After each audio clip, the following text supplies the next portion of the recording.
Artemis 3 mission is due to put humans back on the lunar surface for the first time in more than half a century, with a mission to Mars potentially following that. But with astronomical costs mounting, no pun intended, the threat China might get there first. Could Elon Musk's current economy drive stretch to the space race? Our science and technology editor Tom Clark explains. For more than a decade, America has been planning to send humans back to the moon. It didn't start out as a race, but China is now hot on America's heels with plans to put people on the lunar surface too.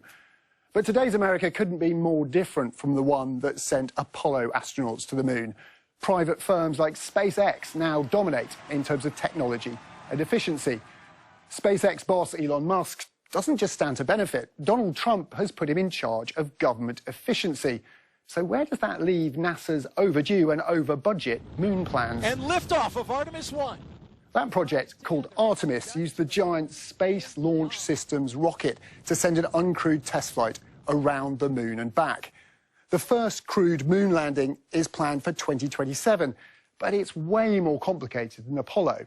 A spacecraft called Orion, with a crew of 4 astronauts, will be blasted by the SLS rocket towards the moon. Waiting in lunar orbit is a human landing system, a modified SpaceX Starship, into which 2 astronauts transfer. Down go the landing party onto the moon's south pole for a 6.5-day mission.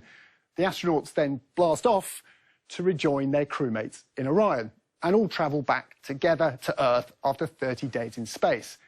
Now, if you think all that's convoluted, you're not alone.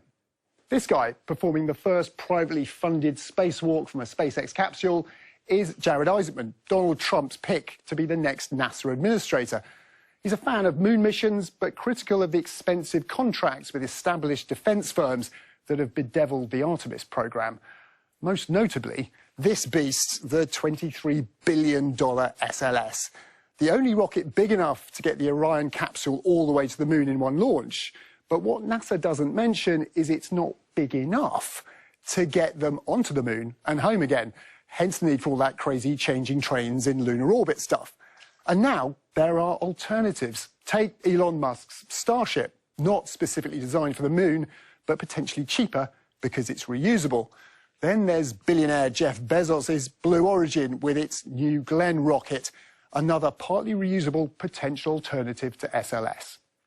If you're coming into the government with a mandate to seek government efficiency, that is a NASA poster child for inefficiency. I mean, it should not take 12 years and $20 to $25 billion to take existing space shuttle hardware and modify it into a different rocket.